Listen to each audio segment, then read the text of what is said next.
مجھے 3 لوگ ہیں، 2 لوگوں پہ بولنے پہ مجھے، ایک فیملی پلاننگ والوں کے خلاف بولنے پر بڑی خوشی ہوتی ہے، ایک عاملوں کے خلاف بولنے پر تو ایسا لگتا ہے جیسے خون آ گیا جسم کے اندر۔ یہ جو روحانی عامل ہے نا، روحانی عامل جو جن چڑیل بھوت بھگاتے ہیں، چاہے وہ دیوبندی ہو، بریلوی ہو، اہل حدیث ہو، ڈرائیون کا مقیم ہو، تبلیغ میں سال لگا ہوا ہو، بزرگوں نے خلافت دی ہوئی ہو، کبھی کسی سے متاثر مت ہو۔ یہ ککھ بھی نہیں ہے ان کے پاس، کوئی علوم نہیں۔ علم تو کہتے ہیں علوم ہے، علوم، علم بھی نہیں ہے، علوم تو بہت آگے کی چیز ہے۔ یہ کسی کا نہ کچھ بنا سکتے ہیں، نہ کسی کا کچھ بگاڑ سکتے ہیں۔ یہ میرا ٹاپک نہیں ہے، لیکن بغیر، یہ کمپنی کی پروڈکٹ ہے۔ میں بعض دفعہ کھانا کھانے کے لیے جاتا ہوں، میں نے منگوائی بھنڈی، وہ کچھ اور بھی لا کے رکھ دیتے ہیں، کہتے ہیں ہماری ہوٹل کی یہ خاص سوغات ہے، یہ ہم ہر گیسٹ کو دیتے ہیں، حالانکہ میں نے منگوائی نہیں ہے وہ۔ تو آپ یہ ٹاپک پر بات سننے کے لیے آئے نہیں ہوں، لیکن 4 شادیاں اور عامل کے خلاف یہ میری پروڈکٹ ہے جو میں لازمی آپ کے سامنے رکھوں گا۔ یہ آپ کو سننا پڑے گا، چاہے آپ کو خوشی ہو یا آپ کو غم ہو۔ بات آ رہی ہے سمجھ میں؟ تو 4 شادیوں پہ تو میں زیادہ بات نہیں کروں گا، لیکن یہ عامل لوگ جو ہیں، خدا کے لیے ان سے اپنے آپ کو بچاؤ۔ اور اس پہ چیخنا اس لیے پڑتا ہے کہ اس میں علماء مبتلا ہیں۔ علماء جب کسی چیز میں آ جائیں نا، تو پھر لوگوں کے دماغ سے اس کی عقیدت نکالنا بہت مشکل ہے۔ اور علماء بھی برحق علماء، وہ علماء جن کو ہم فالو کرتے ہیں، ان کا دماغ ان لوگوں نے خراب کر دیا ہے، عاملوں نے ان کو بیوقوف بنایا ہے ان لوگوں نے۔ علماء جب باتیں کر رہے ہوتے ہیں نا، نہیں بھائی علوم، حضرت پہنچے ہوئے علوم ہے، علوم، میں بہت افسوس ہوتا ہے کہ آپ اتنے بڑے بزرگ ہو، اتنے بڑے مفتی ہو، آپ کے دماغ کو کیا ہو گیا؟ ہر بڑے عالم کے ساتھ پھلترو کی طرح کوئی عامل گھوم رہا ہوگا کہ حضرت کو نظر لگی ہے، یہ نظر اتارنے والا ہے۔ ہر بڑے بزرگ کو نظر لگ رہی ہے آج کل مارکیٹ میں، فالج ہو رہا ہے تو جادو چل رہا ہے ان کے اوپر، فلانے نے کچھ کر دیا۔ 2-3 بڑے بڑے بزرگ تھے، ان کے ساتھ 2 عامل پھلترو کی طرح ہر وقت چپکے رہتے تھے، یہ ان پر دم کرتے ہیں۔ میں نے کہا ان کو بھگاؤ، یہ کروڑوں روپے کما رہا ہے آپ کے نام کے، اس پھلترو کو نکالو یہاں سے۔ تو ایک میرے ساتھ عزم کرو، میں نے ابھی بیعت کرنا شروع نہیں کیا، لیکن جب میں بیعت کروں گا نا، تو جو بھی میرے ہاتھ پہ بیعت ہوگا میں اس کو یہ بولوں گا کہ مجھ سے وعدہ کرو کہ اپنی نسلوں کو روحانی عملیات سے بچاؤ گے، نسلوں کو، ورنہ میں بیعت ہی نہیں کروں گا۔ چاہے جن آئے نہ آئے، بھوت آئے، چڑیل آئے، عامل کے پاس بولو نہیں جانا۔ کوئی تعویذ نہیں، کوئی روحانی، سب ڈرامے بازی ہے۔ تعویذ کے جواز کا میں قائل ہوں، لیکن چھوڑ دو، جواز عدم جواز کی جو جائز تعویذ ہے اس کے جواز کا میں قائل ہوں، لیکن اس بحث میں نہیں پڑھو۔ پوری زندگیاں برباد ہو جاتی ہیں، فلانے نے کر دیا، فلانے نے کچھ کر دیا، ڈمکانے نے کچھ کر دیا، فلانے جٹھانی نے ساس پہ کر دیا، ساس نے بہو پہ کر دیا، بہو نے سوکن نے ایک سوکن پہ کر دیا۔ آپ بڑے بڑے مدرسوں میں جاؤ گے نا اپنے گھر کے جھگڑے لے کر، وہاں کوئی نہ کوئی بیٹھا ہوا ہوگا روحانی، وہ بتائے گا آپ کی، میں نکالے گا، بولے گا اصل میں آپ کی جٹھانی نہیں، آپ کے اسلام کہہ رہے ہیں رشتوں کو جوڑو، اور آپ جٹھانی پہ بلی ڈال کے، وہ پہلے ہی دونوں توے پہ بیٹھے ہوئے ہوتے ہیں۔ جٹھانی اور جٹھانی کا اپوزٹ کیا ہوتا ہے بھائی؟ جو بھی ہوتی ہے خاتون، اس کی جو جٹھانی اور وہ خود، وہ دونوں ایسے ہوتے ہیں ہر وقت جیسے گرم توے پہ پہلے لڑنے کے لیے تیار ہے۔ جب آپ نے کہہ دیا کہ اس نے کچھ کیا ہے، تو بس اب قیامت تک نہ ختم ہونے والا سلسلہ شروع۔ اس لیے اس شہر سے نکلو۔ انگریز نے ترقی کیوں کی ہے؟ وہ اسباب کو دیکھتا ہے۔ اسباب پیدا کس نے کیے ہیں؟ اللہ نے۔ لہذا اسباب کو دیکھنا یہ شریعت کے خلاف نہیں ہے۔ جو کام اللہ نے جس چیز کا رکھا ہے وہ تو اللہ نے رکھا ہے نا۔ دیکھو ایک آدمی کیا کرتا ہے، بھوک لگتی ہے روٹی کھاتا ہے۔ اب کوئی اس سے کہے کہ بھوک لگ رہی ہے روٹی کھا رہا ہے کیوں؟ کہہ رہے بھائی سبب یہ ہے، سائنٹیفک لاجک ہے، جب بھوک لگے گی تو روٹی سے پیٹ بھرے گا۔ سارے سائنسدان اس پر متفق ہیں۔ کوئی کہے ابے تو سائنس کو مانتا ہے؟ ہم تو صرف قرآن و سنت کو مانتے ہیں بھائی، ہم سائنس کو لفٹ نہیں کراتے۔ یہ مذہب کے نام پہ حماقت اور بے وقوفی کی بات ہوگی کہ نہیں ہوگی؟ تو بھائی مذہب نے کب کہا ہے کہ یہاں سائنس غلط ہے؟ بھائی یہ اسباب کس نے پیدا کیے ہیں؟ اللہ نے پیدا کی۔ صرف ابراہیم علیہ السلام واحد تھے جن کو آگ میں ڈالا گیا، نہیں جلے، ورنہ دنیا میں کوئی بھی آگ میں جائے گا تو کیا ہوگا؟ جلے گا وہ۔ کوئی کہے عیسیٰ علیہ السلام بغیر باپ کے پیدا ہو گئے، لہذا میں وداؤٹ میرج میں بھی چاہتا ہوں میرے یہاں بچہ پیدا ہو جائے۔ اب لوگ کہہ رہے ہیں بھائی سائنٹیفکلی یہ ممکن نہیں ہے. وہ کہے عیسیٰ علیہ السلام کے کیسے ہو گیا, حضرت مریم کے کیسے ہو گیا وداؤٹ ہسبینڈ؟ تو اسے کہا جائے گا بھائی وہ اللہ کی ایک قدرت کی نشانی تھی, وہ اللاجیکل کام تھا جو اللہ نے کر کے اپنی قدرت ظاہر کر دی. لیکن اللہ کی عادت کیا ہے کہ جو کام ہوتا ہے وہ اسباب کے تحت ہوتا ہے. اب ہوتا یہ ہے کہ گھروں میں جب لڑائیاں ہوتی ہیں تو جب بھی کام ہو رہا ہے نا تو اس کے پیچھے کوئی نہ کوئی سبب ہے, یہ ذہن میں رکھو.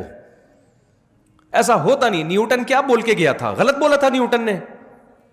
نیوٹن کہہ کے گیا تھا کہ جو چیز رکی ہوئی ہے قیامت تک رکی رہے گی, جب تک اس کو حرکت دینے کا کوئی سبب نہ ہو. حرکت ایک کام ہے نا, تو جب تک کوئی محرک نہیں ہوگا وہ حرکت میں نہیں آئے گی. اور جو چیز چل رہی ہے وہ رکے گی نہیں جب تک کوئی روکنے والی شے نہ ہو. اگر آپ یہ جن چڑیل بھوت کے چکروں میں پڑتے ہو نا تو آپ ایک نیا لا بناؤ. پھر پہلے میں نیوٹن کو تھوڑا سا ایکسپلین کر دوں نا. یعنی جب بھی کوئی کام ہو رہا ہے نا تو کام کے پیچھے کوئی سبب بولو ہے, کوئی سبب ہے. گھر میں لڑائی ہو رہی ہے, اس کا مطلب اس کے پیچھے کوئی سبب ہے. یا تو آپ کسی کی بے عزتی کر رہے ہیں, اس پہ غصہ آ رہا ہے اس کو, یا آپ اس کے حقوق ادا, آپ بیوی کے حقوق ادا نہیں کر رہے, اس پہ غصہ آ رہا ہے, اس کو لڑائی ہو رہی ہے. ماں کے ساتھ بد سلوکی کر رہے ہیں, بیوی کو ترجیح دے رہے ہیں, ساس بہو کا آپس میں کیا ہو رہا ہے, اختلاف ہو رہا ہے. یا تو ساس ظالم ہے یا بہو ظالم ہے, یا جٹھانی گڑبڑ کر رہی ہے, آپ صحیح چل رہے ہیں, کہیں نہ کہیں گڑبڑ ہو رہی ہے. اب گورے کے ساتھ جب گڑبڑ ہوتی ہے تو گورا اس کی لاجک تلاش کرتا ہے, سبب تلاش کرتا ہے. سارے ماہرین مل کے بیٹھ جاتے ہیں کہ ہم افغانستان میں پٹے کیوں, وہ غور کرتے ہیں اس پہ. وہ جنات پہ نہیں ڈال دیتے. کبھی امریکن آرمی کا بیان آیا کہ ہم 40-42 ملک لے کے افغانستان میں اترے تھے, ایکچولی وہاں پہ جنات تھے جس کی وجہ سے ہم جیت نہیں سکے. کبھی ایسا کوئی پھینکی انہوں نے؟ بولو نا کیا ہو گیا بھائی. ان کے ہاں اگر یہ روحانی ڈرامے باز ہوتے, کہتے بھائی وہ اصل میں تمہاری طاقت تو بہت ہے لیکن وہاں جنات ہیں, ہم جنات سے کون لڑ سکتا ہے. وہ عمل کی ہم پر فرانس نے جادو کیا ہوا ہے. اصل میں امریکن پہ کس نے جادو کر دیا تھا؟ فرانس پہ. فرانسیسیوں پہ جادو کیا جاپان نے, جاپان پہ جادو کیا سوئٹزرلینڈ نے. آپ کہہ سکتے ہو سوئٹزرلینڈ کیسے جادو کرے گا؟ جب جٹھانی کر سکتی ہے تو سوئٹزرلینڈ کی طاقت جٹھانی سے زیادہ ہے یا نہیں ہے؟ کیا خیال ہے بھائی؟ وہ تو سارے جتنے بھی عامل ہیں ان کو سوئٹزرلینڈ کا صرف وزٹنگ ویزا بھی دے دینا تو سارے عامل اس کے کہنے پر جادو شروع کر دیں گے. نکالو اپنے آپ کو اس ٹینشن سے, مصیبت سے. تو وہ غلطی دوبارہ نہیں دہراتے جو غلطی ان سے ایک بار ہو چکی ہے. گورا نہیں دہرائے گا اس غلطی کو. ہم بار بار اس غلطی کو ریپیٹ کرتے ہیں, بار بار اس غلطی کو ریپیٹ کرتے ہیں. اور جب ناکامیوں کا منہ دیکھتے ہیں تو روحانی ڈرامے باز ہمیں کہتا ہے اصل میں تم پر کسی نے کچھ کر دیا ہے. پھر نکلنا بھی شروع ہو جاتی ہیں چیزیں, وہاں سے فلیتا نکلا, وہاں سے پلیتا نکلا, وہاں سے کسی کے ناخن نکلے. مجھے لوگ لا کے دکھا, میں کچرے میں ڈال, میرے گھر سے بھی تعویذ نکلتے ہیں, میں کچرے میں پھینک دیتا ہوں ان کو. کوئی آ جاتا ہے چپکے سے کچھ رکھ کے چلا جاتا ہے, ذرا بھی متاثر, میں کہتا ہوں ابے تو نے جو رکھنا ہے بولو رکھ دے بھائی, کچھ بھی نہیں ہونے والا انشاءاللہ. تو اس سحر سے نکلو, سمجھ رہے ہو, یہ بہت مشکل ہے نکالنا. کیوں؟ اور میں آپ کے سامنے اتنے کانفیڈنٹلی بات کرتا ہوں, میں علماء کے سامنے نہیں کرتا کیونکہ مجھے آگے سے مخالفت کا سامنا کرنا پڑتا ہے. وہ کہتے ہیں اب تو علماء کے سامنے کون اونچی آواز سے بات کرے. میں کہتا ہوں عوام کو سمجھاؤ بھائی. آپ کہہ سکتے ہو مفتی صاحب آپ کا علم کیا علماء سے بھی زیادہ ہے, آپ ان سے بھی 2 ہاتھ آگے نکل گئے. قطعاً نہیں. ہم یہ کہتے ہیں یہ علم ہی نہیں ہے تو زیادہ کم کی کیا. علماء کا علم ہم سے دین کے علم میں زیادہ ہے. ہم جتنے ہمارے اکابر ہیں, بزرگان دین ہیں, دین کی جہاں بات آئے گی ہم سرنڈر کر دیں گے. میڈیکل کی سائنس کی بات آئے گی تو ڈاکٹر کو مانیں گے یا علماء کو مانیں گے؟ ڈاکٹر کو مانیں گے. اب ڈاکٹر کہہ رہے یہ دانت نکلوا دو, حضرت جی بزرگ کہہ رہے نہیں نکلواؤ, تو بھائی میں کس کی مانوں گا؟ اب کوئی کہ یار آپ علماء سے آگے نکل رہے ہو. بھائی میڈیکل سائنس میں تو میڈیکل سائنس کے علماء کی رائے کا اعتبار ہوگا, شریعت میں کس کی بات کا اعتبار ہوگا؟ تو یہ جو روحانی ڈرامے بازی ہے یہ شریعت کا علم بولو نہیں ہے یہ. اور یاد رکھو آپ جتنے ہو نا ٹوٹل اتنے ہی ہو, آپ کے ساتھ کوئی ہمزاد کوئی موکل نہیں ہے.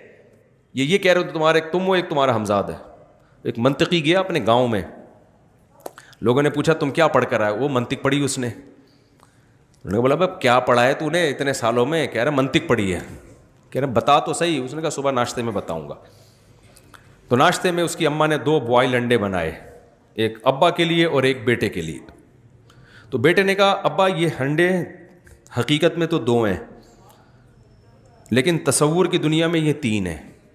ایک یہ انڈا, ایک یہ انڈا, اور ایک ان دونوں کا مجموعہ. وہ ایک الگ اس کی تصور ہے نا, ایک یہ انڈا اور ایک یہ انڈا, یہ انفرادی حیثیت ہے, اور ایک ان کی مجموعی حیثیت سے وہ کیا ہے؟ دونوں کا مجموعہ. وہ ایک الگ چیز ہے. ابا نے دونوں انڈے کے کھائے, بولے مجموعہ تو کھا لے بیٹھ. مجموعہ کون کھائے گا؟ وہ تو کھا جا. تو عامل بھی کہتا ہے ایک آپ ہو, ایک آپ کا ہمزاد ہے, ایک موکل ہے, پتہ نہیں کیا کہ ڈرامے بازی. جتنے گاڑے الفاظ لے کر آتے ہیں نا, جن کا نہ سر نہ پیر. لوگ کہتے ہیں علوم, یہ کیا ہے بھائی؟ علوم ہے بھائی, بہت اوپر کی باتیں ہیں بھائی, ان کو تو سمجھنے کے لیے ہمارے وہ دماغ ہی نہیں ہے. بھائی یہ اس لیے سمجھ میں نہیں آ رہی کہ باتیں ہی ٹھیک نہیں ہیں, یہ کوئی دلیل نہیں ہے ان پر. مشرکین جس شرک میں مبتلا ہوئے اس کی بیس تھی توہم پرستی. امکانات کی دنیا میں بہت کچھ ممکن ہے, ہم نے امکانات کی دنیا کو نہیں دیکھنا, ہم نے دلائل کی دنیا کو دیکھنا ہے. جس چیز کا دلیل سے ثبوت ہوگا اس کو مانا جائے گا, ثبوت نہیں ہے تو امکان تو بہت کچھ ہو سکتا ہے. دیکھو میں نے کیس کیا زید پر کہ اس نے میرے 1 لاکھ روپے چوری کیے ہیں. جج نے بلایا, زید نے میرے خلاف کیس کیا, میں نے زید کے خلاف کیس کیا کہ زید نے میرے 1 لاکھ روپے چوری. آپ لوگ کو سب آواز صحیح آ رہی ہے؟ کوئی کنفیوژن تو نہیں ہو رہی نا آواز میں؟ میں نے جج کے سامنے کہا جی زید نے 1 لاکھ روپے چوری کیے ہیں. جج نے کہا تمہارے پاس دلیل کیا ہے؟ میں نے کہا گواہ. کیا میں پاگل تھا اس میں گواہ لے کے گھوم رہا ہوتا؟ جب یہ چوری کر رہا تھا تو میرے پاس اگر گواہ ہوتے تو میں چوری کرنے دیتا اس کو؟ میں تو پکڑ کے کٹ لگاتا. جج کہا اچھا کوئی کیمرے کی ریکارڈنگ دکھا دو. جج صاحب اگر وہاں کیمرہ لگا ہوتا تو یہ چوری کرتا؟ اس نے ایسی جگہ چوری کی ہے جہاں کیمرہ نہیں لگا ہوا تھا. جج کہے بھائی میں, جج ڈال دے گا زید کو چور قرار دے دے گا؟ بولتے کیوں نہیں بھائی؟ اب جج کہہ رہے یہ زید بری ہے. میں کہوں جج صاحب کیا اس بات کا امکان نہیں کہ میں سچ بول رہا ہوں؟ جج کیا کہے گا 100% امکان ہے, لیکن امکان کی بیس پہ کبھی فیصلے نہیں ہوتے. امکان تو بہت, امکان تو اس بات کا بھی ہے کہ آپ نے چوری کی ہو اور یہ کیس ہی نہ کر رہا ہو اس بیس پہ کہ گواہ نہیں ہے, اس کا بھی تو امکان ہے. امکان تو اس کا بھی ہے کہ 1 لاکھ نہیں 1 کروڑ چوری کی ہوں. پتہ نہیں کیا کیا امکانات دنیا میں ہیں. کبھی امکان کی بیس پہ فیصلہ نہیں کیا جاتا. مشرکین جو یہ کرتے تھے کہ یہ بت ہے جو اللہ نے ان کو اختیارات دے رکھے ہیں, یہ بت ہمیں اولاد دے گا, یہ والا بت ہمیں ہماری شادی کرائے گا, یہ والا بت جو ہے ہمیں روزگار دے گا, یہ والا بت ہمارے بیماروں کو ٹھیک کرے گا. جیسے ہندو یہی کہتے ہیں نا, ہندوؤں کے بہت سارے بھگوان ہیں, یہ والا بھگوان یہ کام کرے گا, یہ والا بھگوان یہ کام کرے گا, یہ تھوڑا مہنگا بھگوان ہے, یہ زیادہ بڑے بڑے کام کرے گا, یہ تھوڑا سستا والا بھگوان ہے, یہ تھوڑے کم ریٹ والا بھگوان ہے, 20 قسم کے. اب جب ان سے پوچھا جائے, پہلے مشرکوں سے بھی پوچھا جاتا تھا بھائی تمہارے پاس کیا دلیل ہے یہ کرے گا؟ وہ کہتے تھے دلیل نہیں تھی, وہ کہتے تھے ہم نے اپنے باپ دادا سے سنتے آئے ہیں. تو اللہ کے لیے کیا مشکل ہے کہ اللہ ان کو اختیارات دے دے؟ امکان تو ہے نا کہ ہو سکتا ہے اللہ تعالیٰ نے ان کو اختیار دے دی. جیسے آج ہم جب مشرک سے بات کرتے ہیں کہ ان بزرگوں کے پاس بالکل اختیارات نہیں ہیں, وہ کہتے ہیں, جواب یہ دیتے ہیں کہ بھائی ان کا اللہ سے تعلق ہے, تو اللہ اگر اپنے بندوں کو اولاد دینے کا اختیار دے دے, بگڑی بنانے کا اختیار دے دے, تو ان وہابڑوں کو کیا تکلیف ہو رہی ہے اس پہ؟ کہتے ہیں کہ نہیں کہتے؟ بھائی تم لوگوں کو کیا تکلیف ہے اس پہ؟ اگر اللہ دینا چاہے تو کون سی رکاوٹ ہے؟ بھائی اللہ دینا چاہے تو کوئی رکاوٹ نہیں ہے, لیکن اتنا کافی نہیں ہے کہ اللہ دینا چاہے تو دے سکتا ہے. دلیل ہونی چاہیے کہ دیے بھی ہیں کہ نہیں دیے. نہیں آئی میرا خیال ہے بات سمجھ میں. امکان کی دنیا میں تو بہت کچھ کیا ہے پاسبل ہے. امکان کی دنیا میں تو یہ بھی ممکن ہے اللہ اس لکڑی کو اختیار دے دیا ہو, اس چشمے کو اختیار دے دیا ہو. اللہ نے دے گا کیوں؟ قرآن کہتا ہے کہ ضرب لکم مثلا من انفسکم, اللہ تمہاری مثالیں بیان کرتا ہے, تمہارے اندر کی مثالیں بیان کرتا ہے. تمہارے جب غلام ہوتے ہیں, عرب میں غلام کی جتنی پراپرٹی تھی اس کا مالک اس کا مولا ہوا کرتا تھا. تو کیا تم غلاموں کو اپنے اختیارات میں اپنے ساتھ شریک کرتے ہو؟ کوئی بھی نہیں کرتا. تو میں اس مخلوق کو جو میرے نظر میں غلاموں سے بدتر ہے, کمزوری میں, رتبے میں نہیں, کمزور ہونے میں ان کو اپنے ساتھ اختیارات میں شریک کیوں کروں گا؟ تو ہر شرک کی ابتدا کہاں سے ہوتی ہے؟ توہم پرستی. مے بی, انگلش کا لفظ ہے نا, مے بی, ہو سکتا ہے, ہو سکتا ہے ایسا ہوا ہو سکتا ہے ایسا ہوا ہو سکتا ہے ایسا ہوا. بھائی ہو سکتے پہ ہم نہیں جا سکتے. آج کل آپ نے دیکھا ہوگا بچے کو نظر لگے, خواتین مرچیں جلا رہی ہوتی ہیں, عجیب عجیب ٹوپی ڈرامے کر رہی ہوتی ہیں. ہو سکتا ہے بھائی اس سے نظر کیا ہو جائے, بھائی اس کی دلیل کیا ہے؟ تو خواتین یہ دلیل دیتی ہیں فلاں کی نظر اتر گئی, بچہ روتا تھا جب مرچیں جلائیں. بھائی بات یہ ہے کہ شیطان جو ہے نا, شیطان اس کو پتا ہوتا ہے کہ میں جس بچے کو چھیڑوں گا اس کی ماں الٹی سیدھی حرکتیں کرے گی, پھر میں چھیڑنا چھوڑ دوں گا تاکہ ان الٹی سیدھی حرکتوں پہ اس کا ایمان بڑھے. جو مائیں یہ کام کرتی نہیں ہیں ان کے بچے بلا وجہ روتے ہی نہیں ہیں. جب کوئی معقول ریزن ہوتی ہے تو روتے ہیں, ورنہ نہیں روتے. تو یہ جو روحانی عاملوں کے پاس جانے والے لوگ ہیں, شرک کرنے والے لوگ ہیں, شیاطین ان سے کھیلتے ہیں. شیاطین کو پتہ ہے کہ یہ ان پر ایمان رکھتے ہیں, لہذا ان کو تنگ کرو. جب یہ عامل کے پاس جائیں گے تو تنگ کرنا چھوڑ دو, اور جو کہ جاتا ہی نہیں ہے تو شیطان کہتا ہے بھائی یہاں ٹائم ویسٹ کرنے کا کوئی فائدہ نہیں ہے, ان کو تنگ کرنے کی ضرورت ہے ہی نہیں. میرے اوپر جن کیوں نہیں آ جاتے؟ میں اتنا عاملوں کے خلاف 25-30 سال سے بول رہا ہوں, ایک بھی جن ایسا بھی نہیں کہ کوئی مذاق کر کے چلا گیا ہو میرے ساتھ, بہو کر کے گیا ہو. میں 25 سال سے عاملوں کے خلاف, اور یہ جو جن چڑیل بھوت کے ڈرامے شروع کیے میں بول رہا ہوں, کوئی ایک بھی نہیں ہے. ہمارے گھر میں بھی سب کچھ ہوتا ہے بھائی, جو نارملی لوگوں کے بچے بیمار بھی ہوتے ہیں, ٹھیک بھی ہوتے ہیں. مجھے نہیں یاد کبھی میں کسی عالم کے پاس گیا ہوں کہ فلیتا کوئی پلیتا. آج ہر دوسرا آدمی فلاں نے کر دیا ہے, فلاں نظر لگا دی ہے. نظر برحق ہے, لگتی ہے, اتنی نہیں جتنی آج کل لوگوں کو کوئی چیز ہی نہیں نظر لگنے کے لیے تمہارے پاس. یار کوئی بہت ہی اچھمبے کا کام ہو تو امکان ہوتا ہے. جیسے یعقوب علیہ السلام کے 11 بیٹے تھے, 11 بیٹے سارے خوبصورت کڑیل جوان, مصر کے ایک دروازے سے داخل ہو رہے ہیں. یوسف علیہ السلام کے بارے میں حدیث میں آتا ہے اکیلے یوسف کو اللہ نے, بخاری مسلم کی حدیث ہے, آدھا حسن اکیلے یوسف علیہ السلام کو دیا ہے. اس کائنات میں جتنا حسن بانٹا ہے نا, اس میں سے آدھا اکیلے کس کو دے دیا؟ یوسف کو. تو ان کے بھائیوں میں بھی تو کچھ چمک ہوگی نا حسن کی. اتنے حسین لمبے لمبے 11 بیٹے جب ایک باپ کے ایک دروازے سے داخل ہوں گے تو نظر لگنا سمجھ میں آتا ہے. اس لیے یعقوب علیہ السلام نے فرمایا متفرق دروازوں سے داخل ہونا. پھر بھی اللہ سے توبہ استغفار کیا کہ جو اللہ چاہے گا ہوگا وہی, میں صرف ایک اسباب کے درجے میں احتیاط کر رہا ہوں. آج 11 بیٹے ہوتے کس کے ہیں؟ ایک آدھ دو بچہ, اس کو نظر لگنے کا کوئی خطرہ, بولو وہ نظر لگے تھے تو 2 رہ گئے تھے, سمجھ رہے؟ پھر وہ حسن و جمال ہوتا ہے نہ, وہ برگر کھلا کھلا کے تو بچوں کو موٹا کیا جا رہا ہے, اس میں وہ پرسنالٹی نہیں ہوتی, کوئی شخصیت نہیں ہوتی, وہم.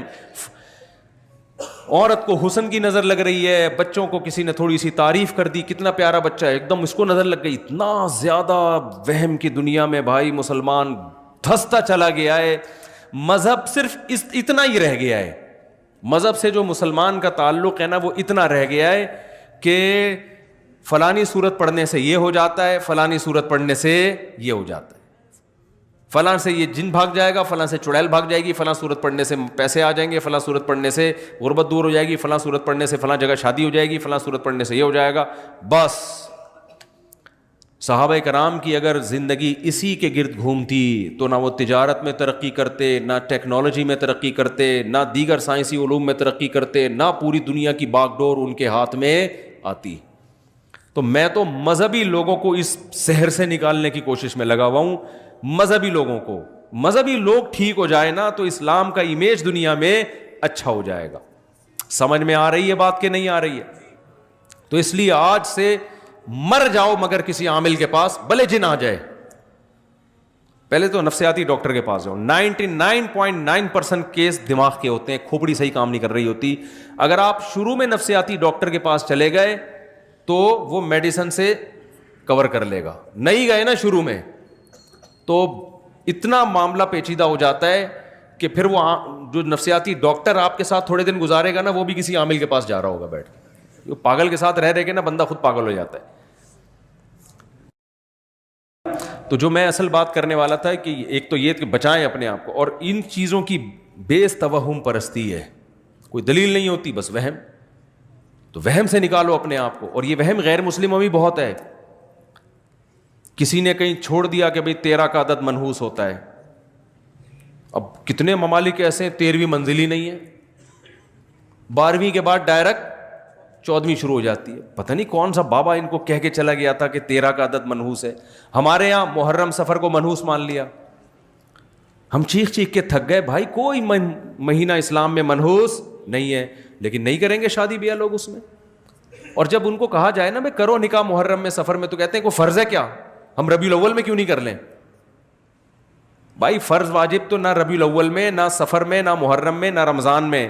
بات یہ ہے کہ آپ کی شادی کی ڈیٹ محرم میں طے ہو رہی تھی، محرم کی بیس پہ جو آپ اس کو ڈیلے کر رہے ہو، اس کا مطلب یہ توہم پرستی ہے۔ محرم میں شادی ہونا نہ ہونا اتنا بڑا ایشو نہیں ہے، یہ جو آپ کے ذہن میں وہم ہے نا، بغیر دلیل کے فیصلے کرنا، اس کا علاج زیادہ ضروری ہے۔ سمجھ میں آ رہی ہے بات کہ نہیں؟ اور اس کا علاج جب ہوتا ہے جب آپ اپنے وہم کے اگینسٹ چلنا شروع ہو جائیں، جب آپ اپنے جو وہم پیدا ہو رہا ہے اس کے الٹا چلنا۔ جیسے کسی کو وہم ہو رہا ہے نا کہ یہ عامل لوگ میرا کچھ بگاڑ سکتے ہیں، عاملوں کو گالیاں دینا شروع کر دے، یہ خوف دل سے کیا ہو جائے گا، نکل جائے گا۔ مجھے ایک بندے نے بتایا کہ کسی عامل کو میں نے برا بھلا کہا، اس عامل نے کہا بیٹا تیرے پاس اب 24 گھنٹے ہیں، بس 24 گھنٹے میں پڑھائیاں کر رہا ہوں، اب میں پڑھائیاں کروں گا، جن آئیں گے، چڑیل آئے گی، بھوت آئے گا، یہ ہوگا، فلانا ہوگا، ڈمکانا ہوگا۔ تو وہ بندے نے مجھے فون کیا، پرانا قصہ ہے، کہتا ہے مفتی صاحب 24 گھنٹے نا مجھے وہ ہو گیا تھوڑا سا، اللہ خیر کرے، تو میں اس عامل سے سوری کر لوں؟ میں نے کہا نہیں۔ کہہ رہے پھر میرا ڈر کیسے نکلے؟ میں نے کہا ڈر ایسے نکلے فون کر کے اور سنا دے۔ میں نے کہا 24 گھنٹے سے پہلے جو تو کانپ رہا ہے نا، یہ وہم ہے، اس کے اگینسٹ چلنا شروع ہو۔ فون اٹھا کے اس کو بول بھائی تو 24 نہیں، تو 12 گھنٹے میں کر لے جو کرنا ہے، اور تیرے باپ میں وہ طاقت ہی نہیں ہے۔ تو تھوڑا معذرت کے ساتھ ابیوزو لینگویج استعمال کر رہا ہوں، لیکن اب تمیز سے نہیں ان لوگوں کو سمجھایا جاتا۔ بولے تو ایسا کر، چڑیل نہیں، تو چڑیلوں کی سردار بھیج میرے پاس، اور میں یہاں بیٹھوں، میرے گھر آ کے پڑھائیاں کر، تو دیکھتا ہوں آج تیرے میں دم کتنا ہے، آج میں دیکھتا ہوں۔ میں نے کہا اور اگر یہ ہو رہا ہے نا، یہ جو ایسے کر کے اس کو ڈانٹ رہے ہیں کہ جی دیکھیں وہ دیکھیں کائنڈلی آپ پلیز دیکھیں پلیز۔ میں نے کہا پھر 24 نہیں 12 گھنٹے میں تیرے ساتھ وہ کچھ ہو جائے گا جتنا تو سمجھ رہے ہیں نا، اس کا ڈبل ہو جائے گا۔ یہ وہم تو ایک بہت بڑی بیماری ہے، آپ جب ایک فرض کر لیتے ہیں نا تو بہت نقصان ہوتا ہے آپ کو۔ تو یہ نکالو گے نا اپنے آپ کو، اپنی عورتوں کو بھی نکالو اس عذاب سے۔ کوئی جن چڑیل بھوت بالفرض آ بھی گیا تو سورہ فلق سورہ ناس پڑھ کے دم کرو، امام صاحب سے بولو وہ دم کر دیں گے، بس اس سے زیادہ آگے بڑھنے کی ضرورت نہیں ہے۔ پیشنٹ ٹھیک ہو جائے تو بھی یہی علاج ہے، ٹھیک نہیں ہو تو بھی یہی علاج ہے، اس سے زیادہ آگے بڑھنا نہیں ہے۔ اول تو جب یہ کانفیڈنس پیدا کرو گے تو آئے گا ہی نہیں جن۔ میں نے ایسے لوگوں کو دیکھا راتوں کو اکیلے قبرستان میں سوتے ہیں۔ آپ میں سے کوئی بھی رات قبرستان جائے نا 2 بجے، کوئی نہ کوئی چڑیل نظر آئے گی، گورکن کو کبھی نظر نہیں آتی۔ یہ جو ہمارا انڈا موڑ سے آگے قبرستان ہے نا، یہاں بہت لوگوں نے سرکٹے دیکھے ہیں، میں نے آج تک کوئی سرکٹا جتنے دیکھے جڑے ہوئے سر والے لوگ ہی دیکھے ہیں لیکن رپورٹیں ہیں کہ ہم نے وہ پاپوش کے قبرستان میں سرکٹا دیکھا، اور وہ بتانے والے بھلے نیک لوگ ہوتے ہیں، بھائی ان کے دماغ میں چونکہ ایک وہم پیدا ہو گیا، ان کو سرکٹا بھی نظر آئے گا، ایک آنکھ والا بھی نظر آئے گا، چڑیل بھی نظر آئے گی، بھوت بھی نظر آئیں گے ان کو۔ آپ کانفیڈنس پیدا کرو، آپ قبرستان میں جاؤ۔ قبرستان میں تو اور بھی خوف نہیں ہونا چاہیے، وجہ اس کی ہے کہ خوف تو زندوں سے ہوتا ہے، مردے تو بیچارے مرے اس لیے کہ اب کسی کام کے، وہ موت نام ہی اسی چیز کا ہے۔ میں اکثر ایک واقعہ بتاتا ہوں نا، ایک صاحب نے کہا کہ میں مزار پہ جا رہا ہوں، مجھے فالج ہوا ہے، جو ہے نا, تو میں مزار پہ جاؤں گا, میں دعا مانگوں گا تاکہ بابا کی برکت سے میرا دوسرا دھڑ بھی, میرا فالج ختم ہو جائے. میں نے کہا بھائی جس بابا کی قبر پہ جا رہے ہو ان کے دونوں دھڑ کام نہیں کر رہے ہیں, تو تمہارا آدھا دھڑ تو کم از کم کام کر رہے ہیں نا. تو جس کے دونوں دھڑ کام نہ کر رہے ہوں وہ اس کا دھڑ کیسے صحیح کر سکتا ہے جس کا ایک دھڑ کام نہ کر رہا ہو. ان کو تو اگر کر رہے ہوتے تو وہ اپنا دھڑ پہلے صحیح کرتے نا. تو مردوں سے تو بیچارے ویسے ہی خوف نہیں ہونا چاہیے, لیکن جن چڑیل بھوتوں کے جتنے واقعات قبرستانوں سے متعلق ہیں اتنے کہیں اور سے متعلق نہیں ہیں. نظر بھی آ جاتے ہیں لوگوں کو, وہم ہوتا ہے. تو اس لیے اپنے آپ کو نا ریئلٹی کی دنیا, گھر میں چوری ہو رہی ہے, چور کا پتہ نہیں چل رہا, جن پہ مت ڈالو. بہت کیس میں نے ایسے پکڑوائے ہیں, لوگ کہہ رہے ہیں یار کوئی بھی چوری نہیں کر رہا, پتہ نہیں لاک کہاں سے کھل جاتا ہے. میں نے کہا اندر ہی کا چور ہے. کہہ رہے نہیں ہمارے گھر میں. میں نے کہا بھائی ہو نہیں سکتا. میں نے کہا خفیہ کیمرہ لگا دو کہیں سے. تو بینکوں سے چوری ہوتی ہے, کبھی دیکھا بینک نے حساب کتاب میں گڑبڑ آ رہی ہے بینکوں میں نا, سال کے آخر میں آڈٹ ہوتا ہے نا پورا کروڑوں روپے کا حساب, پتہ چلا جی کروڑوں روپے میں گڑبڑ ہو رہی ہے. کبھی دیکھا بینک کے جو آڈٹ کرنے والے ہیں انہوں نے کہا اس دفعہ کوئی چڑیل کا کیس لگ رہا ہے یا کوئی جن نے لاکر سے پیسے نکالے. تو اس لیے اپنے آپ کو اس شہر سے نکالو. خیر میں لقمان علیہ السلام کی بات کر رہا تھا, تو پہلی بات اپنے بچوں کو بھی جن چڑیل بھوت کے بارے میں مضبوط کر دو. ماں باپ الٹا جنات سے بچوں کو ڈرا رہے ہوتے ہیں. آپ کو پتہ ہے ایک نفسیاتی ڈاکٹر نے بتایا کہ جتنی نفسیاتی بیماریاں ہیں نا ان کی بنیاد بچپن میں ماں باپ نے رکھی ہوتی ہے. اکثر یہ بچپن کی بیماریاں ہوتی ہیں جو بڑے ہو کر نکل رہی ہوتی ہیں. ماں باپ نے ان کے لاشعور میں جن ڈال دیا, چڑیل ڈال دی, بھوت ڈال دیا. ماں باپ ڈراتے ہیں نا جن بابا آ رہا ہے, جن بابا آ رہا ہے. بھائی یہ بہت خطرناک ہے. بچوں کو ایسے کارٹون دکھا رہے ہیں جن میں جن چڑیل بھوت دکھائی جا رہی ہیں, بچے بہت ڈر جاتے ہیں اس سے اور ان کے لاشعور میں خوف پیدا ہوتا ہے. پھر وہ لاشعور والی چیزیں ان کو نظر بھی آنا شروع ہو جاتی ہیں. اچانک رات کو چیخے گا ابو یہ چڑیل کھڑی ہوئی ہے سامنے. یہ سارے ہو رہتے ہیں یا تو موبائل پہ دیکھ رہا ہے یا کمپیوٹر پہ دیکھ رہا ہے, یا اس کو اسکول میں کوئی جن چڑیل بھوت کی بات کر رہا ہے, یا ماں باپ اس کو جن چڑیل بھوت سے ڈرا رہے ہوتے ہیں. بچوں پہ تو کانفیڈنس پیدا کرو, بیٹا کسی سے ڈرتے, دیکھو میں تو صرف تمہاری اماں سے ڈرتا ہوں, میں اس کے علاوہ میں کسی سے نہیں ڈرتا. تو تم بھی اپنی ماں سے ڈرا کرو بس, سمجھ رہے ہیں نا, صرف اپنی ماں سے ڈرا کرو اور ماں بتائے اپنے باپ سے ڈرا کرو, باقی کسی سے ڈرنے کی ضرورت نہیں ہے. بہادری, ہم نے ایسے بچے بھی دیکھے بلیوں کو یوں کر کے دم سے اٹھا لیتے ہیں, ڈرتے ہی نہیں ہے. اور ایسے بچے بھی دیکھیں چوہا دیکھ کے بھاگ جاتے ہیں وہ. تو وَإِذْ قَالَ لُقْمَانُ لِابْنِهِ وَهُوَ يَعِظُهُ يَا بُنَيَّ لَا تُشْرِكْ بِاللَّهِ. لقمان علیہ السلام نے پہلی نصیحت یہ کی کہ اپنے بچوں کو یہ سکھایا جائے سب سے پہلے اللہ کا تعارف. اس میں 2 تعارف کہ بھائی ہمیں کسی نے پیدا کیا ہے, ہم خود بخود پیدا نہیں ہوئے. سب سے پہلے ڈاروین کے نظریے پہ رد کرو بچوں کو, کیونکہ جب اسکول جائیں گے ڈاروین کی تھیوری پڑھیں گے ان کے گمراہ ہونے کا خطرہ ہے. بتاؤ بیٹا اسکول میں ڈاروین کی تھیوری پڑھائی جائے گی, ایز اے سائنس تھیوری پڑھنے میں کوئی حرج نہیں ہے تاکہ نالج ہو آپ کی. لیکن بیٹا ہم بندر سے نہیں بنے, یہ پاسبل ہی نہیں ہے کہ ایک سیل آٹومیٹیکلی ترقی کرتے کرتے کرتے کرتے خود بخود بندر بن جائے اور خود بخود وسیم بھائی اور غفار بھائی اور ستار بھائی بن جائے. بیٹا یہ عقلاً ممکن نہیں ہے, ناممکن ہے. یہ چیزیں بچوں کو پہلے سے سکھا دو, یہ ہو نہیں سکتا. ایک سائنٹسٹ نے بڑی پیاری بات کی, ایک فرانس کا ایک سائنسدان ہے, مجھے نام اس کا یاد نہیں ہے, تو یاد تھا بھول گیا کیونکہ گوروں کے نام بڑے مشکل قسم کے ہوتے ہیں نا. اگر غفار بھائی نام ہوتا تو یاد رہتا ہمیشہ سے. بھائی فرانس کا سائنسدان تھا, وسیم نام تھا ان کا, وسیم موتی والا, وسیم کباڑیا, کچھ بھی ہوتا. اب ان کا نام ایسے مشکل فرانسیسی نام ہے, منہ سے نکلتا ہی نہیں ہے. تو اس نے ایک بات لکھی کہ ہم اپنی جیب میں 10 پرچیاں ڈالیں, 10 پرچیاں ڈالیں اور ہر پرچی پہ لکھیں 1 2 3 4 5 6 7 8 9 10, اس طرح گنتی لکھ دیں.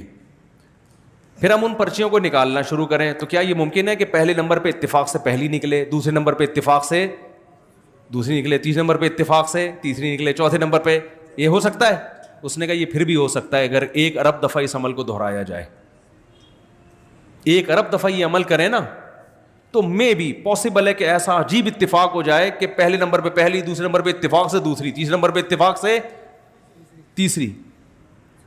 لیکن یہ جو سیل ہے نا، سیل ایک خلیہ، ایک خلیہ، ہمارے زمانے میں اس کو خلیہ کہتے تھے، آج کل خلیہ کہہ رہے ہیں، پتہ نہیں کیا ہے صحیح. عربی میں میرا خیال ہے خلیہ لفظ صحیح بنتا ہے. تو ایک جو اکائی ہے نا انسان کی باڈی کی، جو ایک اینٹ ہے، یہ ایک اینٹ میں جو ایلیمنٹ استعمال ہوئے ہیں، ایک سیل جو بھی انسان کا نہیں، کوئی بھی جاندار کا، چاہے وہ پودے کا ہی کیوں نہ ہو، اس میں جو ایلیمنٹ استعمال ہوئے ہیں ان کی جو ایڈجسٹمنٹ ہے، جو مینجمنٹ ہے، جس طرح سے ان کو ایڈجسٹ کر کے بنایا گیا ہے، ایک سیل اگر اتفاق سے لا آف چانس کے تحت وجود میں آیا ہے تو اس میں اربوں سال لگے تو ایک سیل کے وجود میں آنے کا امکان ہے، کئی ارب سال. سمجھ رہے ہیں؟ جبکہ زمین کی عمر اتنے ارب سال نہیں ہے، 5-6 ارب کہا جاتا ہے کہ 5-6 ارب سال پرانی زمین. تو زمین میں ایک سیل میرے بھائی لا آف چانس کے تحت وجود میں آنے کے لیے کھربوں سال چاہیے، جبکہ زمین کی اتنی عمر نہیں ہے. کھربوں سال میں شاید ایسا ہو جائے، وہ بھی یقین نہیں ہے. اور اس میں بھی پھر اس سیل کا ایوالو ہو کے 2 سیل میں تقسیم، پھر 3 میں، پھر 4 میں، پھر پورا پودا بننا، پھر پورا پھل بننا، پھر پورا جانور بننا، پھر وہ جانور سے ترقی کرتے کرتے بندر بننا، بندر سے انسان بننا.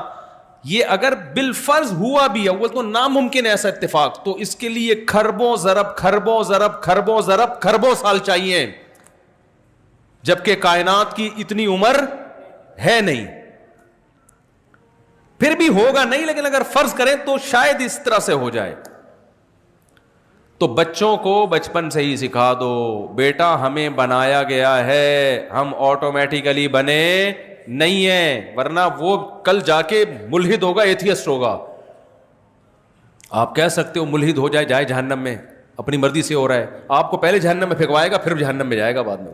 دنیا بھی آپ کی جہنم بنائے گا، کیونکہ جو ایتھیسٹ ہوتا ہے وہ انسانی حقوق کی باتیں بہت کرتا ہے، انسانی حقوق کا علم بردار بالکل بھی نہیں ہوتا.